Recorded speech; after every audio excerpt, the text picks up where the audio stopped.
खुलुमबाय आं माइनाव बसुमतारी गिबियावनो बर'र नायगिर नोंथांमोनखौ आंनि चेनेलाव बरायबाय लोगोसे गोजोन फुंबिलिनि गाहाम हामलायथि बावहरबाय नोंथांमोननि थाखाय लानानै फैबाय आं गोदान मोनसे रादाब नोंथांमोना भिडिअखौ अननानै जोबजासिम नायलांदो। दिनैनि गिबि रादाबाव दङ IAS अफिसार गियानिश कुमारखौ थांनाय 17 फेब्रुआरियाव गोदानै बिसायख'थि आय'गनि गाहाय CEC महरै थिसनबाय। मख'नो गोनांदि केडारनि 1988 बेचनि मावख'गिरि गियानिश कुमारा हेफाजाब संसदारि हाबा आरो रैखाथिजों लोगोसे गुबुन गुबुन बिफानफोराव नेहाथारि महरैबो हाबा मावदोंमोन। बिथाङा बिसायख'थि आय'गनि सोद्रोमाफोरनि थिसनथायाव गोदान आयेननि सिङाव थिसनजानाय गिबिसिन चिफ इलेक्शन कमिशनार। थांनाय मैया बिटिआरनि गाहाय मावफुं सोद्रोमा प्रमद बर' बिथाङा महाकुमाव गोथार दैयाव थांनानै दुगैहैनायखौ नुनो मोननाय जादों। भेन्सार फरायसालियाव भेन्सारैनो आजिरा लानांदों सानै गाहाय फोरोंगिरि आरो सानै लेङाइ फोरोंगिरिफोरा। मख'नो गोनांदि चिरां जिल्लानि सिङाव थानाय दैमालु गोजौ फरायसालिया गायसनजादोंमोन 1997 आरो दैमालु गेजेर फरायसालिया गायसनजादोंमोन 1986 मायथाइयाव। बे गोलाव समाव गोबां फरायसालिमाफोरा सोरखारि गनायथि मोनदोंब्लाबो दैमालु गोजौ आरो गेजेर फरायसालिया सोरखारनि नोजोराव गोग्लैयासै। बेनिनो गायसनगिरि गाहाय फोरोंगिरि दिनेन्द्र नार्जारि, गेजेर फरायसालिनि गायसनगिरि गाहाय फोरोंगिरि जनेन्द्र ब्रह्म आरो लोगो फोरोंगिरि नर्मदा लेम्बु देबेन्द्र बरगयारी बिथांमोना गोलाव सम फोरोंगिरिनि बिबान लाना हाबा मावदोंब्लाबो नाथाय सोरखारनि नोजोरनिफ्राय गोजान जानांबाय। अदेबानि बिथांमोना मैया भेन्सारैनो आजिरा लानांबाय। मैया बेनिनो गोबां ओनसोलनि रायजो राजा आरो बारग' फरायसाफोरा गोसोआव हाजासे दावदाब लानानै बिथांमोनखौ गोसो गोथारै मान बावनायखौ नुनो मोननाय जादों। आनजाद मिरुआव मबाइल फन बाहायनानै आनजाद लिरनाय भिडिअ भाइरेलखौ लानानै तामुलपुर जिल्ला बेंगिरिनो एबसु आरो आरसुआ गोसोखां बिलाइ गथायदों।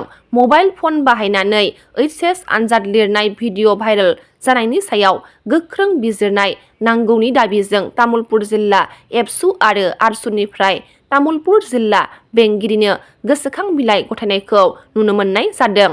तामुलपुर जौसिन गेजेर फरायसालिनि आनजाद मिरुआव HS जोबथा आनजादनि भकेसनेल स्ट्रिमनि आनजाद होगिरि बिजाथिफोरा आनजाद मिरुआव मबाइल नायनानै लिरनाय मोनसे भाइरेल भिडिअ गोसारनायखौ लानानै गोख्रों रावजों सोंखारिदों। तामुलपुर जिल्ला एबसु आरो आरसुनि दैदेनगिरिफोरा सोरखार आरो सोलोंथाइ बिफाना एसेबां गोरा नेमखान्थि खाना होसेयावबो थारैनो मा जामारदोंमोन? तामुलपुर जिल्लानि तामुलपुर जौसिन गेजेर फरायसालिनि आनजाद मिरुआव HS आनजादनि समाव माबोरै मबाइल फन लानानै आनजाद लिरनो मोनखो सोंथि दैखांदों आरो बे जाथायनि सायाव गोख्रों नायबिजिरनायनि गेजेरजों दायनिगिरिखौ गोख्रों साजा होनो दाबि दैखांनायखौ नुनो मोनदों। तामुलपुर जिल्ला एबसुनि गाहाय नेहाथारि जिबनजिउ बसुमतारी आरो तामुलपुर जिल्ला आरसुनि गाहाय नेहाथारि राहुल राभा बिथांमोना गोदानै फोसावजानाय सिखना जोहोलाव माहारियारि पार्कखौ लानानै EM रनजित बसुमतारी बिथाङा खौरांगिरि मेल लादों आरो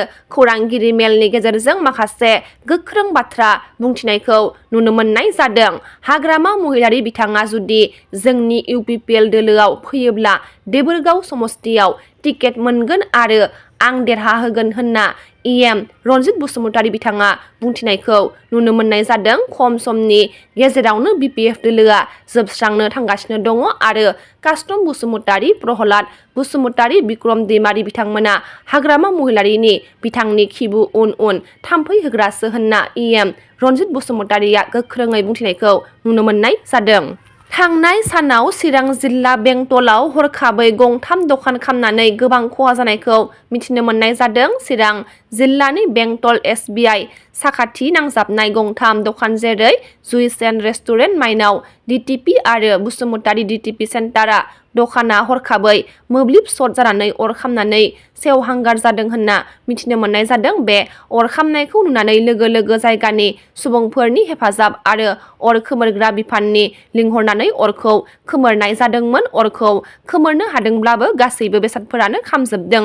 खमैबो न'जों लोगोसे 10,32,000 बेसाद खामनानै खहा जादों होननानै खौरांगिरिफोरनि सिगाङाव फोरमायथिनायखौ नुनो मोननाय जादों। रंजालि बर' मुंनि सासे आइजोआ माखासे सान सिगांनिफ्रायनो खारखोमानानै दङ होनना मिथिनो मोननाय जादों। नलबारि जिल्ला धमधमा बनबारि हाग्रामारि गामिनि मन्टु बर'नि बिसि रंजालि बर'आ थांनाय डिसेम्बर दाननिफ्रायनो खारखोमानानै दङ होनना मिथिनो मोन्दों। बबेयाव थांदों बिनि गुमुर गैया न'खरनि सोरनियावबा थांदों नामा सोंबायदोंब्लाबो जेबो गुमुर मोनाखै। गोबाव सम बारलांबाय दासिम न' फारसे फैफिनाखै रंजालि बर'आ।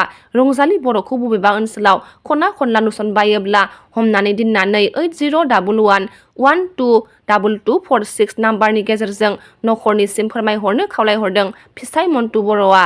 सिलापथार सेङाजाननि लामाजान साखाथियाव मासे हाग्रानि मैदेरा सोमोनांथाव थैनानै दङ होनना मिथिनो मोननाय जादों। धेमाजिनि जामजिं हाग्रा ओनसोलाव थानाय सेङाजान लामाजान साखाथियाव मैया मासे हाग्रानि मैदेर थैनायखौ बोखांदों। थांनाय साननैसो सान सिगांनिफ्रायनो ओनसोलनि सुबुंफोरनियाव मोनामनाय सोमजिबाय थानायखौ लानानै मैया ओनसोलनिनो सानैसो सुबुंफोरा मोनामनाय जायगायाव थांनानै नायहैयोब्ला नुहैयोदि मासे हाग्रानि मैदेरा थैनानै दङ। खमैबो 10-15 बोसोरनि मासे हाग्रानि मैदेर थैनानै थानायखौ ओनसोलनिनो सुबुंफोरा हाग्रा बिफाननो फोरमायहरनायाव जायगासिम हाग्रा बिफाना सहैनानै गोथै मैदेरखौ नायबिजिरनो पस्टमर्टमनि थाखाय लानानै थाङो। थैनाय मैदेरखौ सोरबा बुथारदों ना हारसिङै थैदों नायबिजिरनाय एबा पस्टमर्टमनि उनावसो मिथिनो मोनसिगोन। रादाबा एसेनोसै। गाबोन फिन गोदान रादाब लानानै लोगो मोनगोन। नोंथांमोना भिडिअखौ जोबजासिम नायबायब्ला अन्नानै लाइक, शेयार, कमेन्ट लोगोसे साबस्क्राइब खालामनानै होदो। गोजोन्थों।